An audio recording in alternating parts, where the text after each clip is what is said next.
These are the new metal releases for October 25th, 2024. I have a mix of albums, as always. Got some black metal, some deathcore, some gothic rock, some thrash metal, and a few other bands that kind of defy any specific genre. And I'll talk about all of those in this video. I have a total of 7 albums to talk about in today's episode, so let me get into it.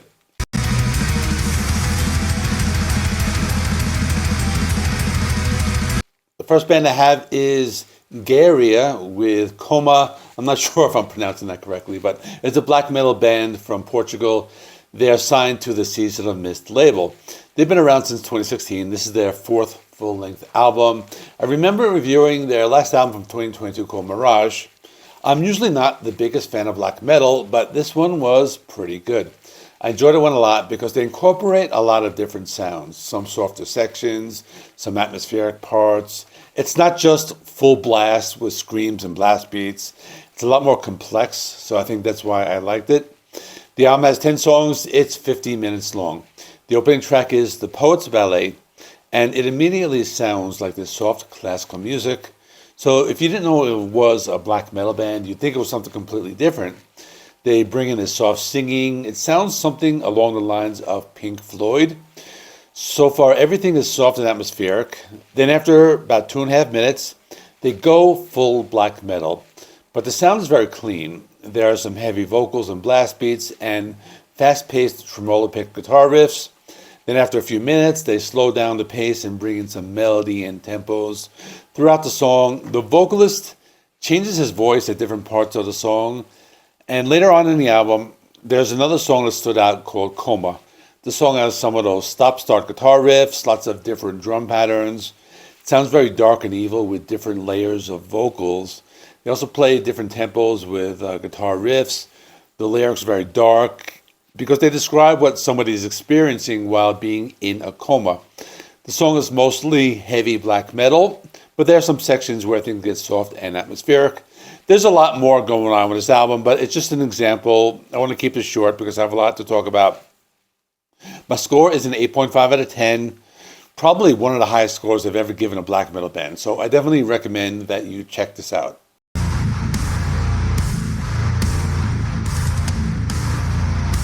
The next band I have is Fit for an Autopsy. The album is The Nothing That Is. They're a deathcore band from New Jersey. They formed in 2008. This is their 7th album and the follow-up to their album from 2022 called Oh What the Future Holds, which I reviewed on my channel back then. This is basically some straightforward deathcore, but I think they were trying to incorporate some more of those clean vocals, giving it a little bit of a metalcore sound. The album has 10 songs. It's 44 minutes long. The opening track is called Hostage. It has some of those slow and crushing guitar riffs, a lot of those signature guitar squeals that are used in deathcore. This one has those heavy, low guttural vocals. There are also some higher pitched vocals that are sometimes used in black metal, as well as some cleaner sounding vocals where they're trying to sing like they do in a typical metalcore band. I like this opening track. I like the fact that they have these slow and heavy pummeling guitar riffs.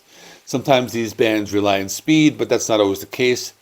There are also some complex lead guitar playing, as well as thick and heavy bass guitar sounds. Another track that stood out was Red Horizon, and I like this one because it had a softer intro where they played the intro with the bass guitar, but then the song took off with some cool guitar riffs. They were very heavy, very brutal, but they also sounded a little alternative to me as well. This one had some heavy and deep vocals and some faster drumming. They add in some of those cleaner vocals on this one as well. I also noticed they use odd time signatures with some of the rhythms. The song has some of those very heavy, brutal breakdowns, and one part of the song they sound like the band Gaerea, and I like that as well. There was another song that stood out. It was called Lust for the Severed Head. I like this one because it was one of the heavier songs, and it just went full deathcore with a lot of speed and aggression. I like the sound of the guitar riffs, and they had a thick and chunky sound. I also felt that the song was more straight and to the point, and one of the shorter songs at a little over 3 minutes. Overall, I like this more than I would. I'm usually not the biggest fan of deathcore, but this band has something about them that makes them stand out. My score is an 8 out of 10. I think they're one of the better deathcore bands that are out there, as there are so many bands playing this particular style that they sound similar, but this band has a way of doing something or staying kind of relevant or staying unique.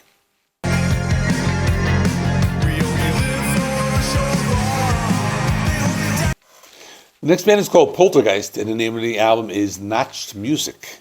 This is a gothic post-punk and metal band from Alberta, Canada.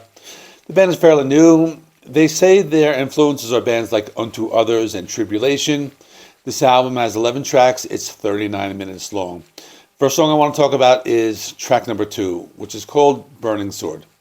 Now, it's not really a metal song. It's more like goth and post-punk. Sounds like the early 80s bands, something like Joy Division or Bauhaus. Has the clean guitar tones, the low baritone singing. They also play a little bit more of an energetic tone, and I think that makes them a little bit heavier than the bands I just mentioned. I felt the bass guitar had a little bit of distortion. I think it's a good album to listen to on Halloween because, for example, the song has some lyrics and they say, like, in the end, everything dies. That kind of reminds me of something like Typo Negative, that type of thing. After that is a song called Ethereal Nightmare. This sounded like some of that synth you would hear in a horror movie at first, but then they start the main melody with the bass guitar riff and the clean guitar tones. It reminded me of something like the early songs from The Cure. And the song had a darker sound. It had a big sound with darker keyboards and lots of bass playing throughout the song. And there were parts that reminded me of the band The Misfits. So there's like a little bit of a punk rock thing in there as well. I thought there were some heavier guitars and distortion that gave it more of a heavy metal sound as well. Then another song called Children of the Dark. That was the clip I played in the beginning. This one had some soft, creepy sounds in the first part of the song, and they brought in some heavier, distorted guitars. This one had a very retro 80s post-punk sound, but they also added in this darker horror movie element to the song. There were a lot of dark keyboards used in the song. Overall, cool album, as I have been getting into some of those old post-punk bands lately.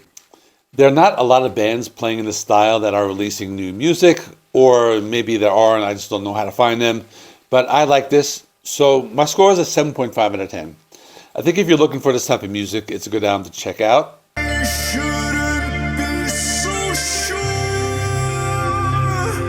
Next is Iotunn with the album Kinship. This band is from Denmark. They're listed as progressive death metal in the Metal Archives website, so I guess that's a good description. They're fairly new on the scene. They formed in 2015. They're currently on the Metal Blade Records label. This is their second full-length album. The album has 8 tracks. It's 1 hour and 8 minutes long, so most of the tracks are pretty lengthy. And if you're wondering what the band's name means, it's Old Norse for a word called Jætte in Danish, and in English it means giant. So basically the name of the band is Giant. The opening track is called Kinship Elegiac, and the song is close to 14 minutes long. Starts off with soft singing and soft guitars. And the first part of the song, it's very atmospheric and sounds something along the lines of Radiohead at first. Has the spacey guitar tones. Then after about 2 minutes, it starts to get heavy. They introduce some distorted guitar chords and the lead guitar melodies. And I found this band to be a little similar to melodic death metal like the band Insomnium. But as the song progresses, they add in some elements of extreme metal genres, such as faster drum beats, more complex guitar playing. Then around halfway through the song, they add in these death growls. So as you can see, this is a song that starts very soft and builds up as it goes. I felt that the song starts to go into more of a melodic death metal sound with lots of complex guitar arrangements and deep guttural vocals. I also felt they sounded like classic Opeth at times. And keep in mind, I'm still talking about the first song because it is a long one. But then there was another song that stood out, and it was called Twilight. This one had this very big and ominous intro. And it went into the first part where there's some spoken word vocals and guitars, which I thought were like a combination of melodic death metal and black metal. Then after that, they bring in the death growls. I noticed they use some variety in the vocals, and they also go back and forth between the clean and harsh vocals. I also noticed that they play around with the tempos, and there are sections with melodic leads. Overall, not too bad. I thought it was similar to bands like Insomnium. They had this very big, epic, kind of melodic death metal sound. I'm going to give this one 7.5 out of 10. I thought it was kind of long, but it's complex. It's kind of album you need to listen to a few times. I also like the fact that they have lots of soft and ambient parts of the album, so that's another plus. and that goes along with like the heavier stuff. So I think it's something that might grow on me later on.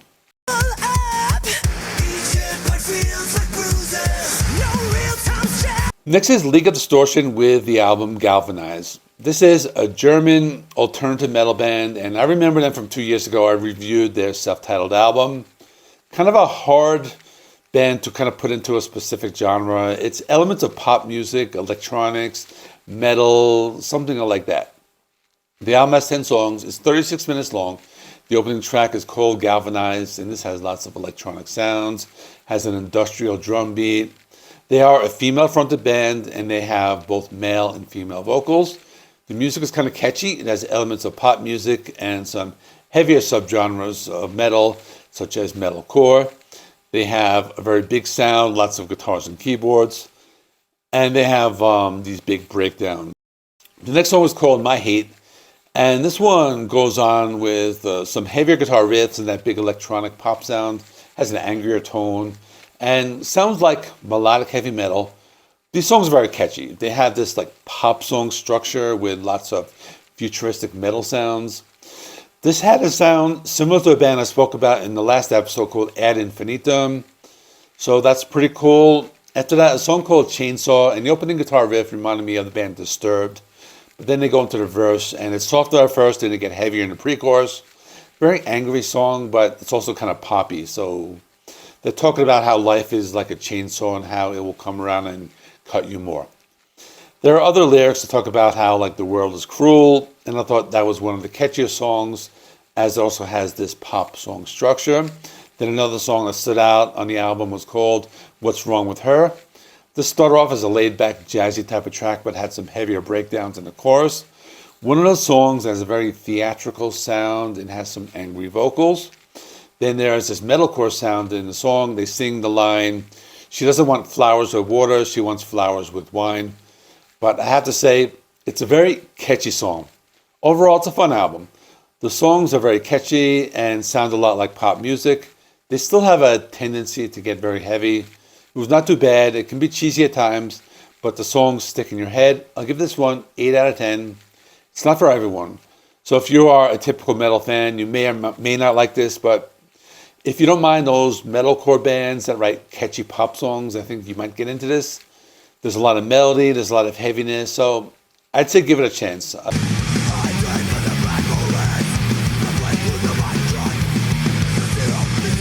Next is Enforced with A Leap Into the Dark. They are a thrash metal band from Richmond, Virginia. They have 3 full-length albums. This is an EP.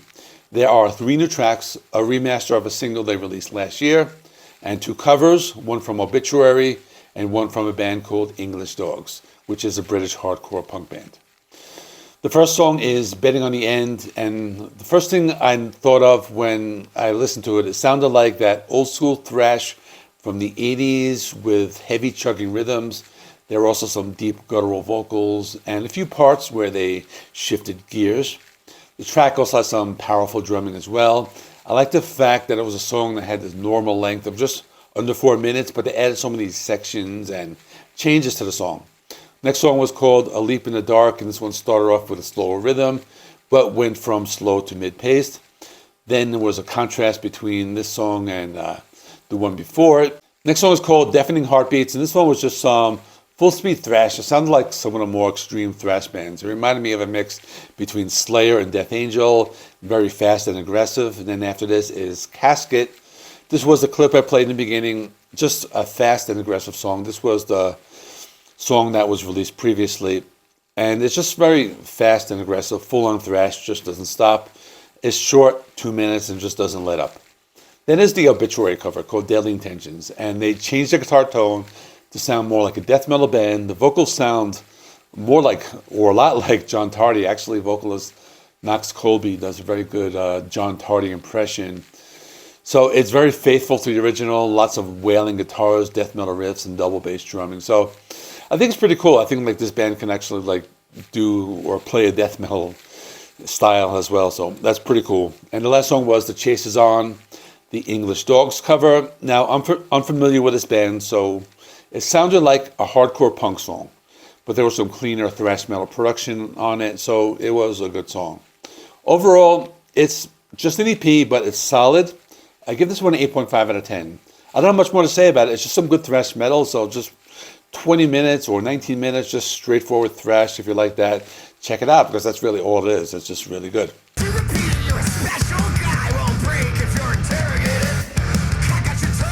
I have one more album, that is Better Lovers, with the album Highly Irresponsible. This is an album that a lot of other channels are talking about. I had never really heard of them, but actually had a promo of it, so I was able to listen to this one a little early as well.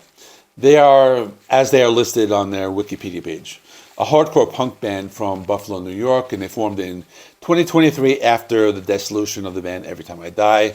And the group consists of vocalist Greg Porciato, formerly of the Dillinger Escape Plan, guitarist Jordan Buckley, bassist Stephen Michietti, or whatever you say, and drummer Clayton Holiak from the aforementioned Every Time I Die, and another guitarist, Will Putniak from Fit for an Autopsy, who actually appears twice in this particular video. So this band is signed to Sharptone Records, and they released one album, one EP, and 2 singles. So on this album, the first song is called Lie Between the Lines. It has a slow intro with some soft arpeggiated guitar chords.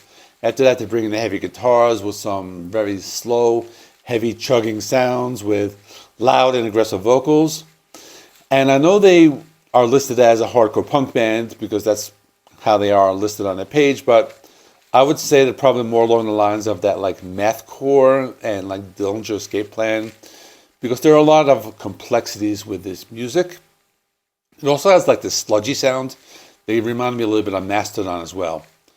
After this is a short song that's only a minute and a half long, Your Misplaced Self, just full speed and aggression with hardcore punk rock.